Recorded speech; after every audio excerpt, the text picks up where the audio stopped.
you.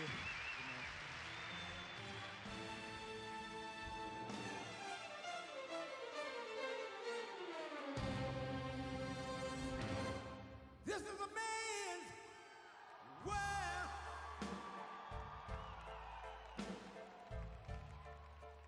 This is a man's world.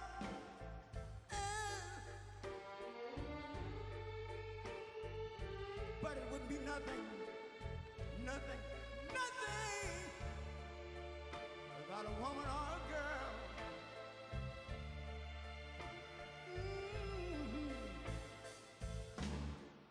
You see, man made the car to take us over the road. Ladies and gentlemen, please welcome the Governor of Georgia and RGA Chair, Brian Kemp.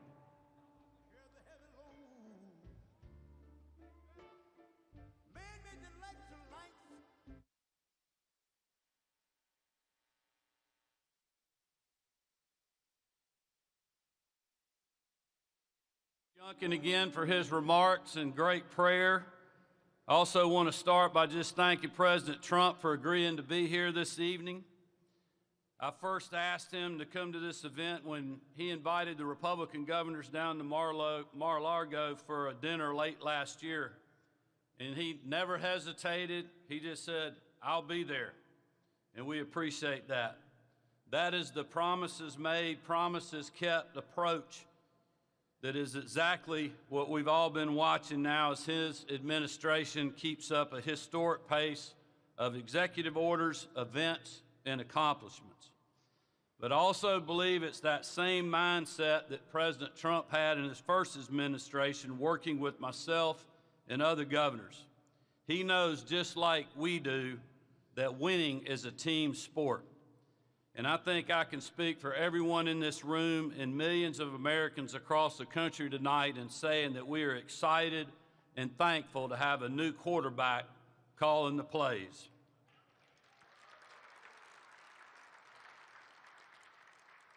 Over the last 4 years, Republican governors have been the last line of defense against the disastrous 1-2 punch of Joe Biden and Kamala Harris. On the southern border, the economy, government bureaucracy, energy production, our military, you name it, the Biden administration did their best to leave it worse than they found it. We'll contrast that with the last few months. We have seen an American comeback that has left the Democrats in disarray, given hope and optimism to the American people, and put our country back on the path to freedom, security, and prosperity for all. Mr. President, Republican governors aren't tired of winning, and we're ready to stand shoulder to shoulder with your administration to ensure that America's best days are ahead. So I hope you all will help give a warm RGA welcome in joining the 45th and 47th President of the United States, Donald J. Trump. Welcome, Mr. President. And I'm proud to be an American, where at least I know I'm free. And I won't forget the men who died, who gave that right to me. And I gladly stand up next to you when the papers today. 'Cause there ain't no doubt I understand. God bless the USA.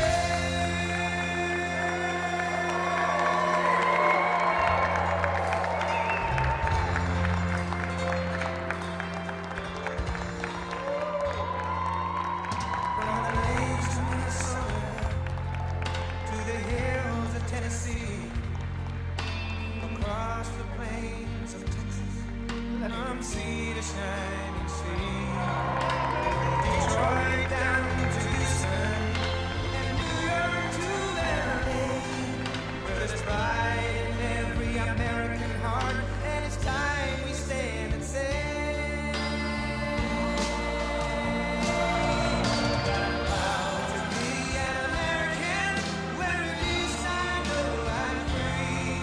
And I won't forget the men who died, who gave that right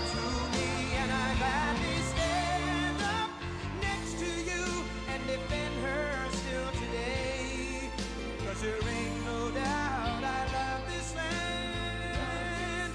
God bless the USA.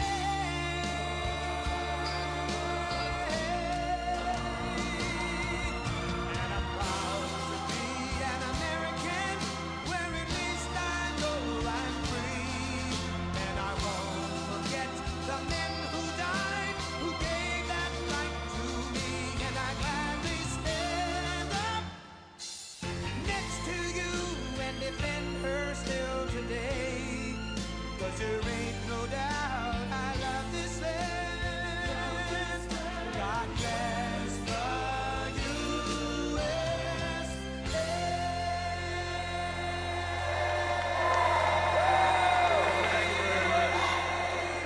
That's such a great song. It's hard to cut it off, isn't it? You know, I want to get you home for the hockey game, I guess, and but we'll get this done real quickly. And I want to thank you all. We have so many great friends here, a lot of great governors, a lot of talent.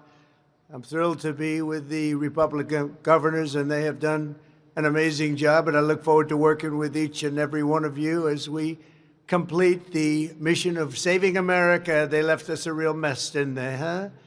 And making our country great again. We're going to do it. We've made a lot of progress. We're given credit for having the best 4 weeks that anybody's ever had as an opening. So now a few hundred more weeks like this, and we're going to be in great shape. But we've had a lot of fun doing it, too. It's a pleasure to do it. We just rip down whatever they've done. It's almost like I want to just do one executive order. Anything he signed is now terminated. It's easier than, you know, point after point after point. I sign and sign. Just do one. Everything he signed is no good, because that's really what basically it's all about. I especially want to thank the chairman of the Republican Governors Association, Brian Kemp, who was fantastic. He was fantastic. We won Georgia by a lot. Where's Brian? We won Georgia by a lot. Where are you, Brian? There you are. We did a great job together, and I appreciate it. We won't forget it. Thank you, Brian. As well as Vice Chairman Greg Gianforte, a friend of mine who's done a fantastic job as governor, for organizing this beautiful evening. In addition to it, hi, Greg, how you doing? Good? You look good. You look good. In addition to our fantastic governors, we also have Secretaries Doug Burgum and Chris Wright. They're very important. Where are they? Where are they, Doug? You were great on television, Chris. These two guys are going to do it. I tell you, if they get the energy pumping, we'll get that energy price down, and everything's going to follow. Everything's going to follow, and we're going to work very, very hard. Here's a gentleman from Virginia that I recognize that we've become. We almost won that, didn't we, huh? We almost won it. We were just a little bit shy. But I want to thank you for the help. We did a great job together. But another man that's with us is really unbelievable, and you're going to be working with him very closely, RNC Chairman Michael Whatley. And Michael worked with Laura, and the team of him and Laura were pretty unbeatable, I would say. She was great and had the victory, and she's solid. There was no nepotism either. Nobody said, oh, gee. They said, how did you get her? And I said to Michael, so who would you like to work with? Well, how about Laura again? But Laura came right after we won. She said, now, Dad, I want to go home to my family. She did a great job, and she just wanted to go back home to the family. But what a team that was. We beat them left and right. They tried to cheat, but they, how many lawyers did you have? Like 2,000 lawyers or some crazy number, right? 6,500 lawyers. I would say that's a lot. And the reason I picked him is because with North Carolina in 2020, we did so great in 2020, but the one that just held steady was him with the 601 lawyers at that time, and I remembered that, and I said, that's the guy, because we're going to win, but we have to keep him from being really bad, being naughty. They tried. But, you know, we had an expression, we got to make it too big to rig, and that's what we did, too big to rig. And it was a great night. And Michael, thank you. Great, just a fantastic job. You'll be working with these ladies and gentlemen on just keeping everything, including keeping governor's seats, I assume. You're going to work with them in governor's seats too, right? But there's no better man than Michael. Thank you, Michael. Great job. Appreciate it. And we're gathered tonight at a really exciting time. our nation. I think it's going to be a very exciting time. We have tremendous potential. I have been called by every company. Brian just told me about a big one that's going to be moving in a very big way. But I've been called by so many big companies that they're going to want to beat the tariffs. And there's only one way to beat the tariffs. Tariffs, one of the most beautiful words I've ever heard. In fact, I went around saying it's my favorite word in the dictionary, and I got killed by the fake news media. They said, what about God? What about religion? What about love? I said, all right, I give up. It's my fourth favorite word. So now I say God, religion, love, and then tariffs, number 4. And now I'm okay. I can get away with that. I couldn't get away with making it number 1, but it's close. The American people gave Republicans a historic mandate on November 5th. If you remember that, November 5th. What a day that was, huh? No. There was no games. November 5th, 2024 will go down as one of the most important days in the history of our country. I believe that. We won the House, we won the Senate, we won the White House, and in the presidential race, we won all 7 swing states by a lot, and the popular vote by millions and millions of votes for the first time of any Republican in decades. It's hard for us to win the popular vote, but it's not going to be anymore because we're a much different Republican Party right now. We're really... nobody can believe what's happened to this party. It's become a big party, really big and powerful party. We won 85% of all counties in America. Think of that, 85%. Have you seen the map? It's all red. There's a little blue on the outside here, and the outside, the whole thing is like red. They won 525 counties compared to us, 2,600 counties. Think of that. I don't know why we only won by millions of votes. We should have won by a lot more than that. Maybe it's because they cheated. Who knows? And incredibly, all 50 states shifted toward the Republican Party. That's never happened before. It's the first time ever in history that that's happened. All 50 states shifted toward the Republicans, and significantly in many cases. Most importantly, for this room, we're pleased to welcome 8 new Republican governors. Could you stand up, please? Just stand up. Look at these people. Oh, I know them. I know the man. Good. Great. I know every one of them. Mike Braun of Indiana. Mike Keogh of Missouri. Kelly Ayotte of New Hampshire. Larry Roden. That's great. Larry Roden of South Dakota. Kelly Armstrong of North Dakota. Patrick Morrissey of West Virginia. Jennifer Gonzalez Colon of Puerto Rico, Nicola Polo of American Samoa, and I want to congratulate you all. You have great races. You won generally pretty easily. We're going to win a lot of races. You know, in presidential races, they say when you win the presidency, usually the midterms don't go well. I think we're going to do great. I think we're going to really increase our margins by a lot. That's why I went to Michael. I said, you got to stay. You can't go anywhere, Michael. But I can tell you that I did something very different. Our win was so big and so conclusive presidentially, and we had great help from donors. We have a lot of great donors in the room tonight. But this is a nice room, by the way. It's a very nice place. But we did something differently. I said that to my people that do the fundraising, I said, listen, everyone's so happy. Usually you wait 2 or 3 years to go back to the donors. You know, you let it rest, you let their wallets cool off a little bit. But I did it the next morning after we won. I said to Meredith, who may or may not be here, I don't think she is, maybe she is, she's great, but I said to a whole staff of people, I said, call everybody and see if they'll double up. Now, we raised $1.6 billion. They raised $2.7 billion, and they're running short. They can't raise the final 28. You know, when you lose, it's very hard to raise money. But when you win, it's not so hard.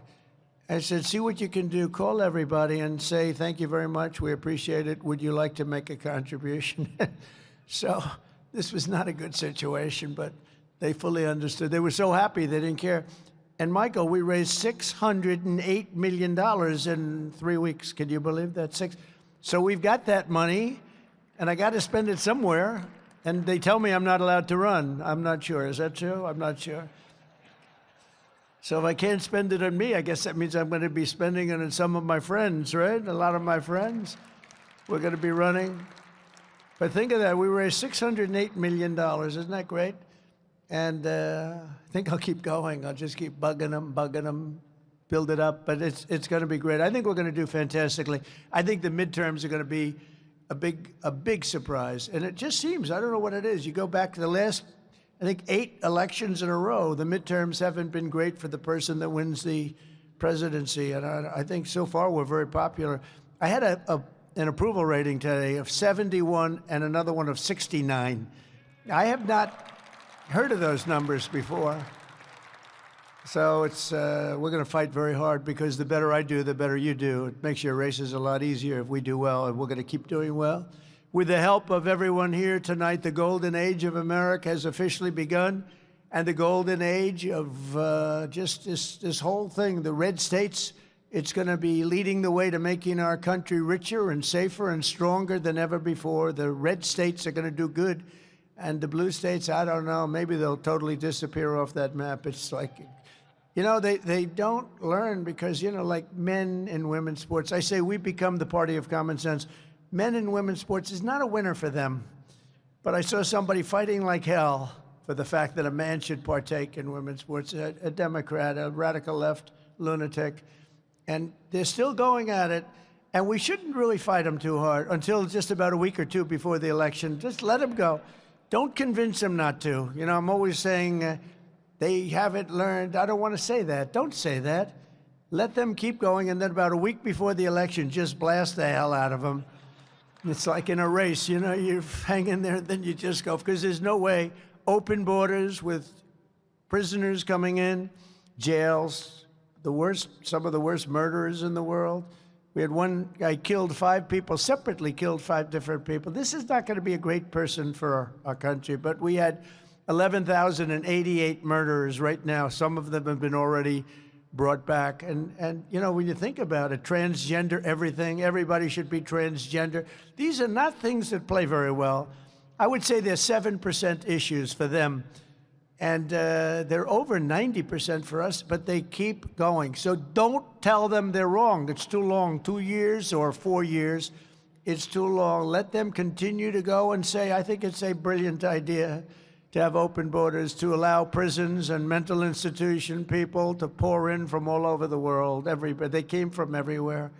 But about a week before that election, go crazy. Just save up your money and explain we can't live like this. And they understand it. Every day of my administration will be fighting to help your state succeed and prosper. And together we're going to bring back the American dream, something nobody talks about anymore. In our last 4 weeks, our new administration has accomplished more than most administrations do in 4 years. And the last administration was a negative. I mean, it was accomplishment, I would say negative 50%. There wasn't any accomplishment. There was a de-accomplishment. On day 1, I declared a national emergency on our southern border. I sent our military to the border to secure the sovereign territory of the United States of America. We ended catch and release. We began the largest deportation operation in American history, larger even than that of President Dwight D. Eisenhower. You know, he was sort of a moderate guy, but he was very strong on the fact he didn't want people pouring into our country from all over the world. He was very tough. He had the record. We now have the record. It's not a record I'm really proud of. You don't like to do that, but we have no choice. We can't let it. I mean, they let criminals, many, many criminals, hundreds of thousands, probably millions of criminals, 21 million people, I believe, is the number. And of that, millions of people are hard, stone-cold criminals. In the past 4 weeks, illegal border crossings have plummeted by nearly 100%, and the tiny number of illegals that do make it across are being apprehended and sent right back to their home where they belong. All countries are taking the illegal aliens back, every single one, even though they said, and strongly, we're never taking them back. Don't even try. They said that during the Biden administration. It didn't work. They're taking them back. They have no choice. They're taking them back. They know we're not playing games. You remember Venezuela saying it? We're not taking them back. Don't even waste your time. They said that to Biden. He said, well, they have us over a barrel. They don't have us over a barrel. How about BRICS? You know, the BRIC states, there are like 6 of them. and they were trying to destroy our dollar. They were going to say, you know, they wanted to create a new currency. They probably wanted to use the yuan, China. They wanted to use the yuan. And Biden said, well, this is a tough situation. There's not much we can do about that. We can't help that. I said, oh, we can help it. So when I came in, the first thing I said is any BRIC state that even mentions the destruction of the dollar will be charged a 150% tariff. And we don't want your goods. We don't want to partake. And the BRIC states just broke up. I don't know what the hell happened to them. We haven't heard from the BRIC states lately.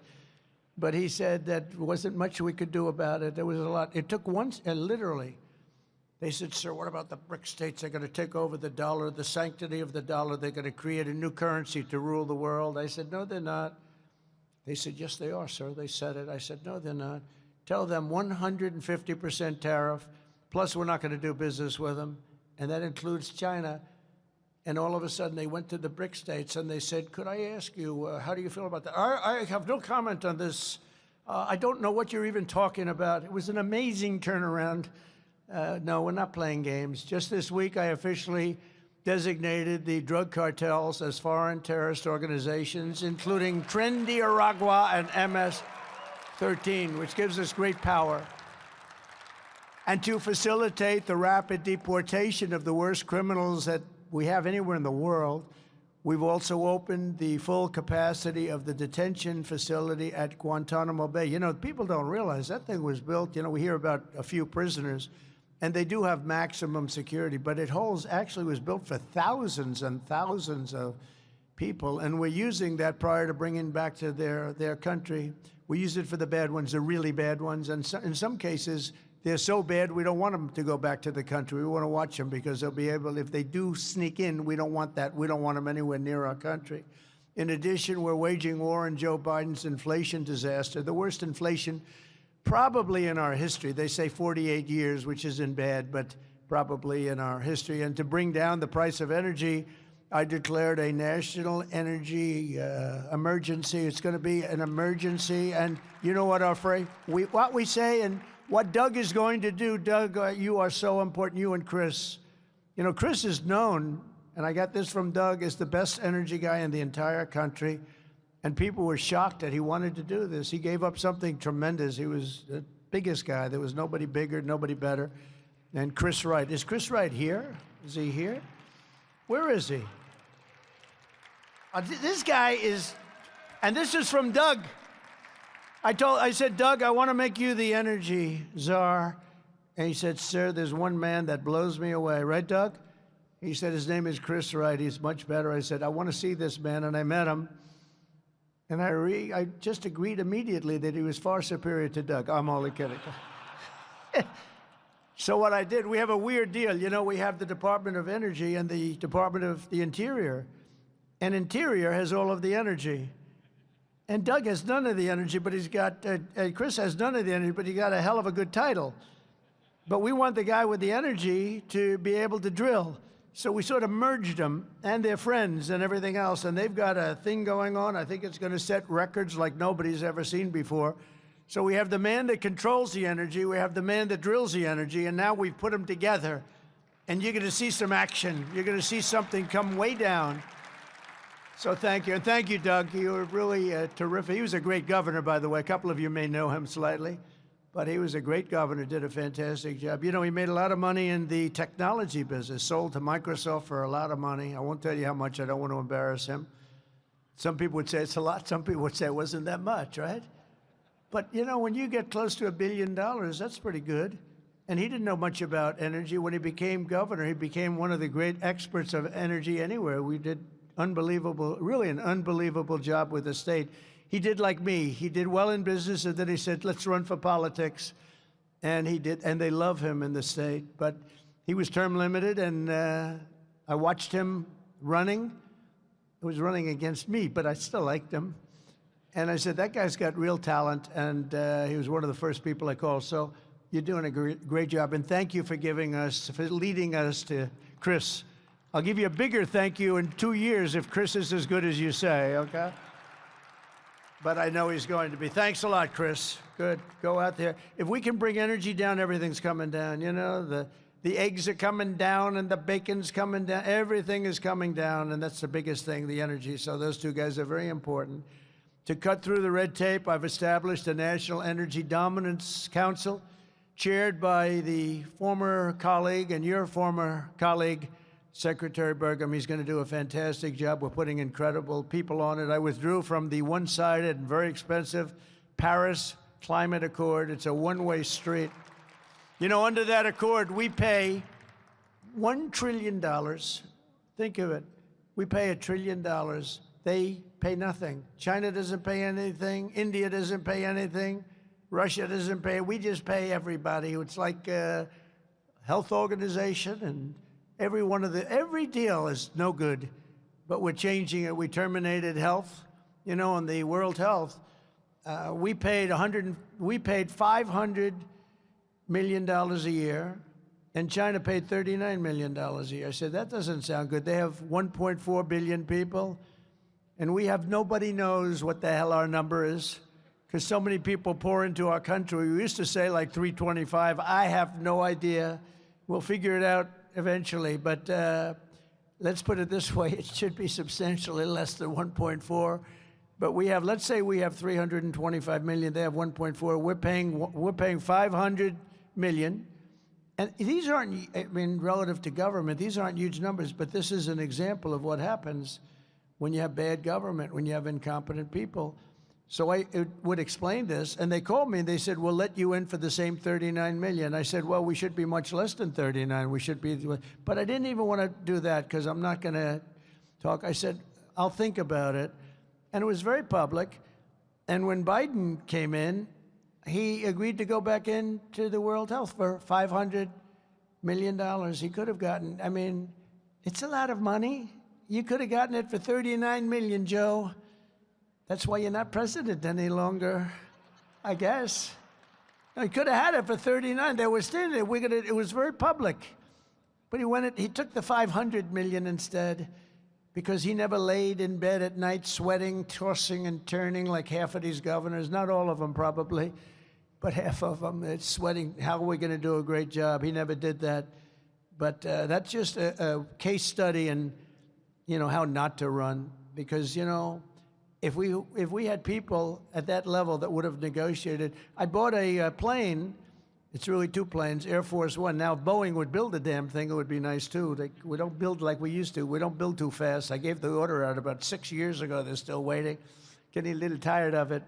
I gave a fixed price deal, but it was $5.7 billion. I negotiated with Boeing. It took about 2 months, and I got the 5.7 down to $4 billion. Actually, 1 penny less than 4. I said, it has to have a 3 on it. And he said, you want from 5.7 to 3? I said, yeah, 3 on it, meaning it has to start with a 3.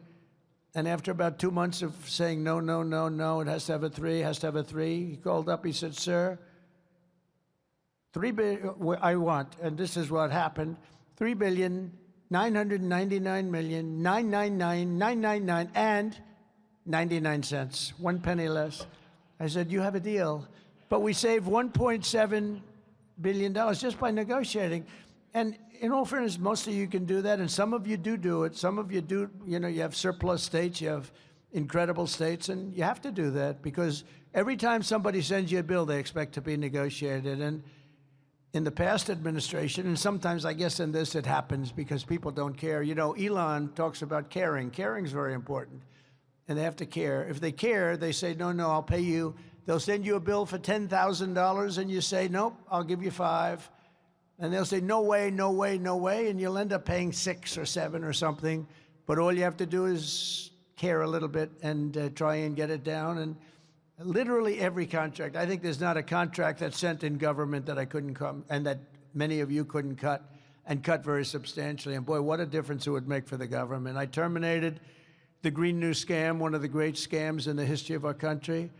I canceled Joe Biden's insane electric vehicle mandate, saving our auto industry from destruction.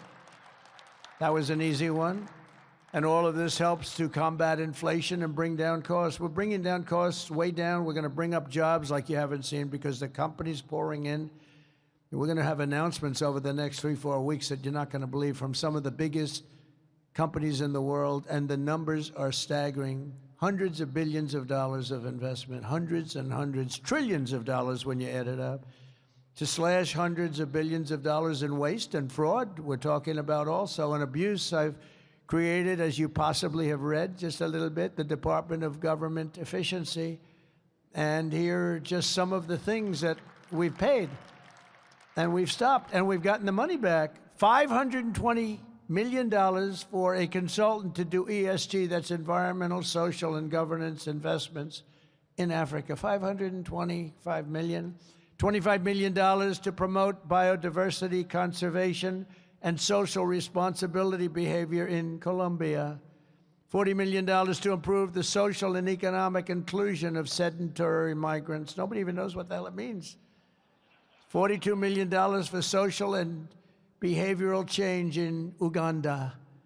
$10 million for Mozambique medical male circumcision. We're doing circumcisions in Mozambique to the tune of approximately $12 million. $14 million for improving public procurement in Serbia. $486 million to the Consortium for Elections and Political Process Strengthening, including $22 million for inclusive and participatory political process in Moldova, and $21 million for voter turnout in India. Why are we caring about India turnout? We got enough problems. We want our own turnout, don't we? Can you imagine all that money going to India? I wonder what they think when they get it. Now, it's a kickback scheme. You know, it's not like they get it and they spend. They kick it back to the people that send it, I would say, in many cases. Many of these cases, anytime you have no idea what we're talking about, that means there's a kickback, because nobody has any idea what's going on there. $29 million to strengthen the political landscape in Bangladesh. Nobody knows what they mean by political landscape. What does that mean? $20 million for fiscal federalism and $19 million for biodiversity in Nepal. $47 million for improving learning outcomes in Asia. What the hell do I care about? We got a lot. We got enough problems.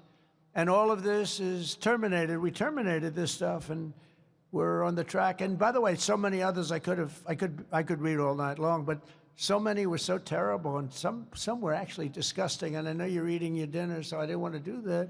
But we're draining the swamp. And, you know, one of them was $100 million for condoms for Hamas. You heard about that. 50 and 50. It's 50 million, and then they decided they needed more condoms, so they sent another 50 million. So it's 100 million condoms for Hamas. But now that's the good stuff. Here's even worse. Social Security. As you know, generally speaking, people don't live to be over 100 years old. We all will, I think, 120, 130, hopefully.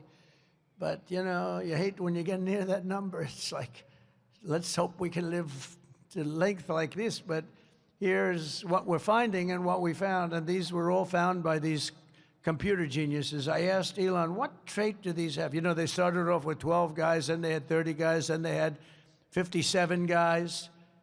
Now they have over 100 guys, and he attracts very young people with high IQs, you know. Some people attract very beautiful people. I think I like them better, actually. But he attracts young people that are brilliant, and they love the country, too. But I said, what trait do they really have? And the trait that they really have was that they're extraordinary with computers. They can take them. He said they make love to their computer. I said, I don't want to hear about that.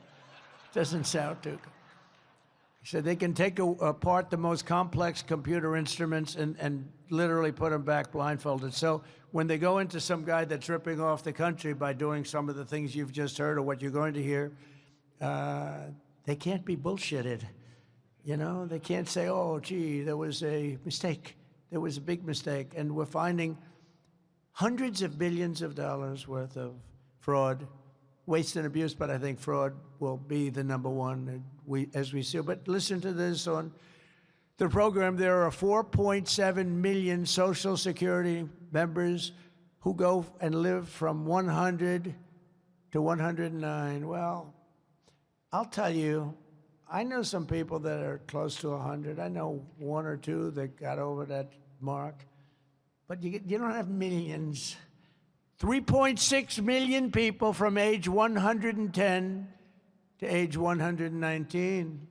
3.47 million people from age 120 to 129. In other words, 120 to 129 years old.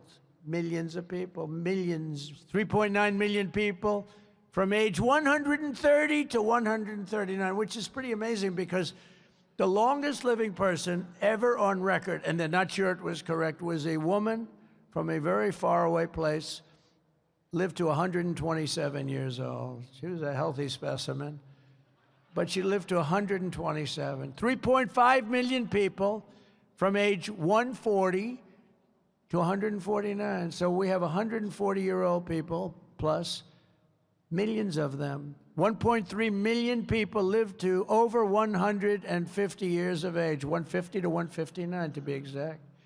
Over 130,000 people over the age of 160 years old, including 1,039 people between the ages of 220 to 229. And we're going to be investigating this fraud. Actually, we had one person who was 361 years old. And what we're doing now is we're finding how many of these people were paid. So we have millions of people, could be well over 100 million people on our Social Security rolls. So the good news is, when we take them off, whether they were paid or not, it looks like our Social Security could be really solid. It could be a lot better than we thought, if you think about it. And I'm going to do something. I'm actually going on this one. You know, all my life I've heard about Fort Knox. That's where the gold is kept, right? I heard Fort Knox, oh. But, you know, we're getting a little bit shaky. We're getting the yips on this stuff. Like, I want to find out. So we're going to open up the doors. I'm going to see if we have gold there. We want to find out, did anybody steal the gold in Fort Knox? It's a pretty amazing place. But I'm going to actually go. We're going to open the doors. We're going to inspect Fort Knox. We want to make sure that we actually have, you know, 400 tons of gold or whatever the hell it is. It's a lot of gold. I don't want to open it and the cupboards are bare. Could happen. If you look at some of the things, oh, by the way, wait till we go into the education department. We haven't even done that.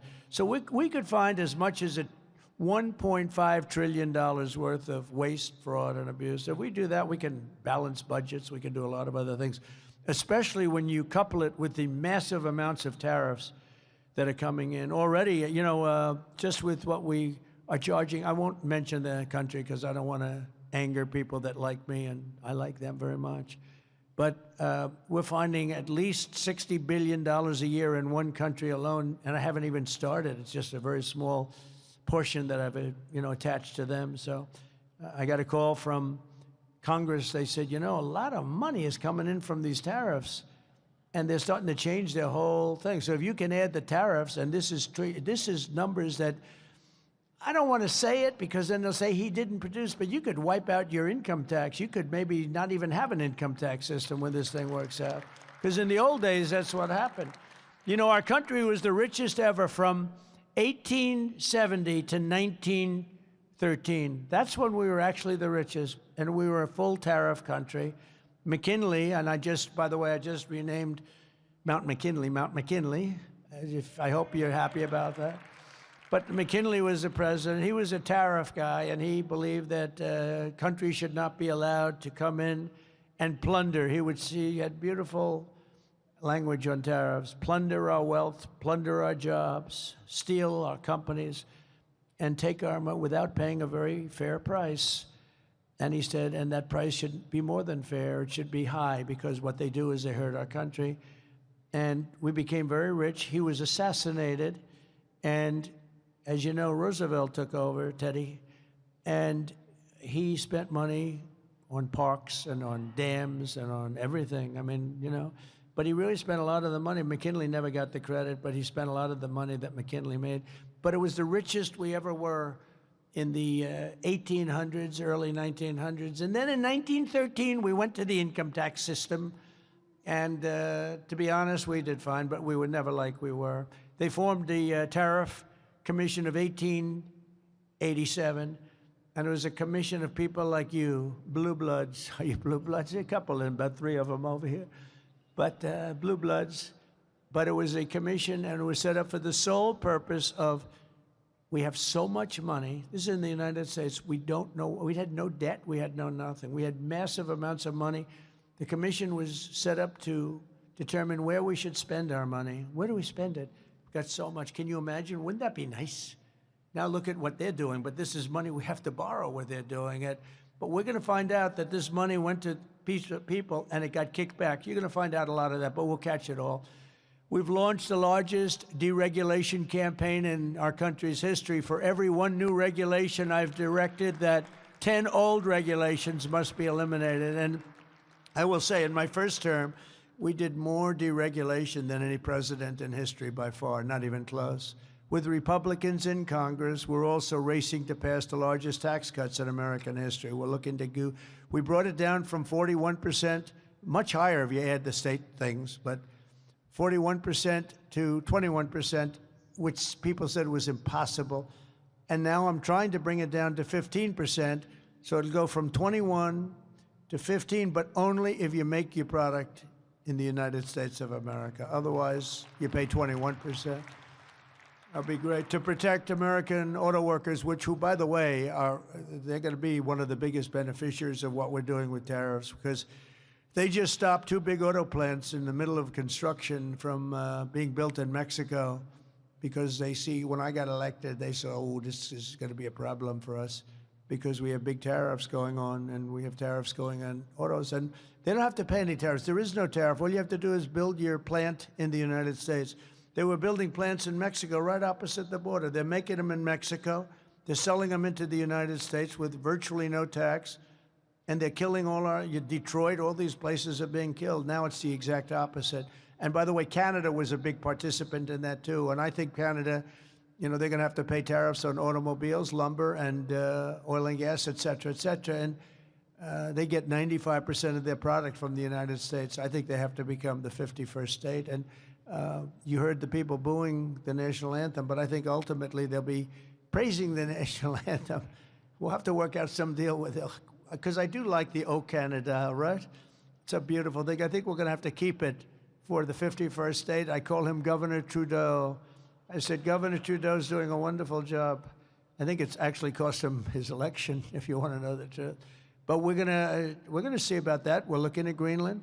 And we have to take back the Panama Canal, because that wasn't the deal. We gave the Panama Canal to Panama. It was the most expensive thing ever built in our country. It would be the equivalent of $2 trillion today. We spend massive amounts. We lost 38,000 lives from the mosquito and snakes. A lot of bad snake bites, but mostly the mosquitoes, malaria. They killed 38,000 of our people. They paid laborers 5 times what they were getting in the United States to go, knowing that there was a good chance they were going to die. 20% of them died. And Jimmy Carter, may he rest in peace, the late, great Jimmy Carter, gave it away for $1. It's also the most profitable thing ever built. It's what you hear about casinos and you hear about all the stuff. They're peanuts compared to this. It's the most profitable thing ever built. There's never been anything. I mean, you have ships lined up. And by the way, when they gave it away like a bunch of dummies for $1. The day after they took over, they raised the price per ship by 4 times. That wasn't high enough. There was no problem. They raised it again twice. And they're getting almost $1 million a ship. And their product is water.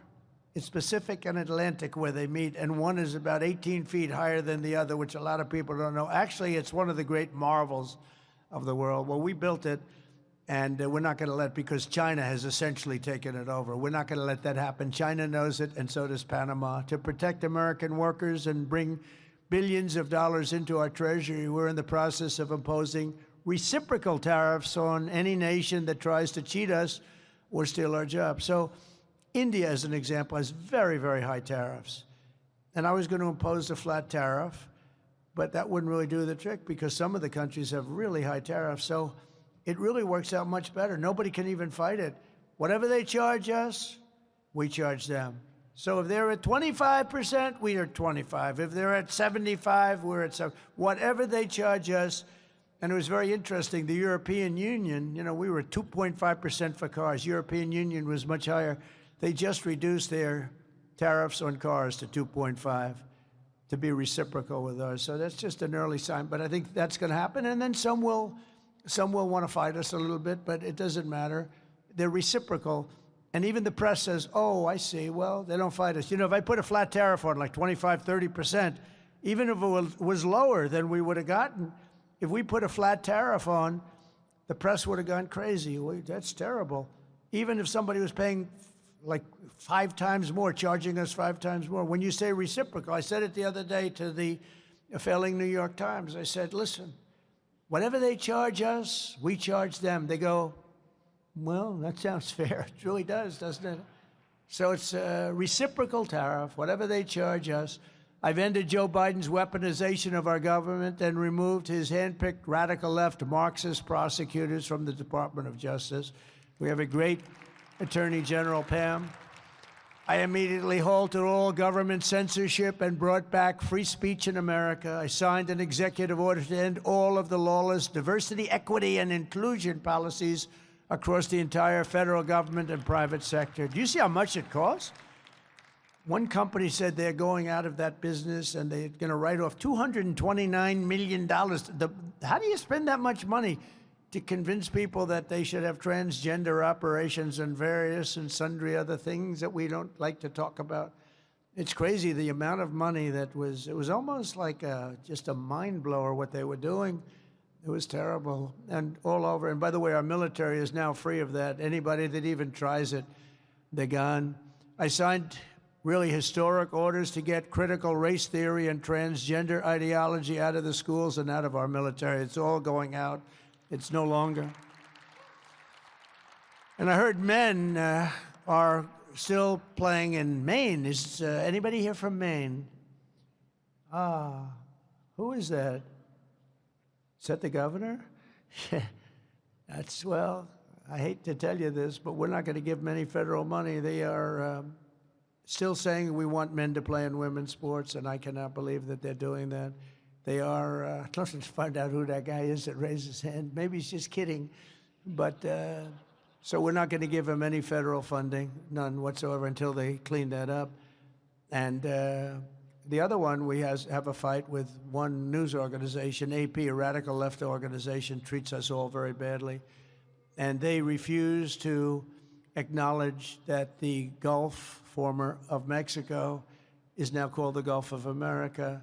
So we just hold them, we're holding them out of any news conferences. Now I'm sure they'll get sued and maybe they'll win, doesn't matter. It's just something that we feel strongly about. No, and I said we changed Mount McKinley. Nobody's fighting that. You're allowed to do it. Well, we're allowed to do, and most of the shoreline is, 85% of it is on our soil, but I thought it would be appropriate. I never understood quite the Gulf of Mexico when it really covers us far more, and I think Doug is a big believer in what we did, the Gulf of America. So we're having a little dispute, but only one. But Google Maps has already changed. Almost everybody's already changed. It's called the Gulf of America. And earlier this month, I signed an order banning men from women's sports, and that's why when somebody wants to do that, and even the NCAA has already complied, and they have sent us a letter. They have fully complied with that.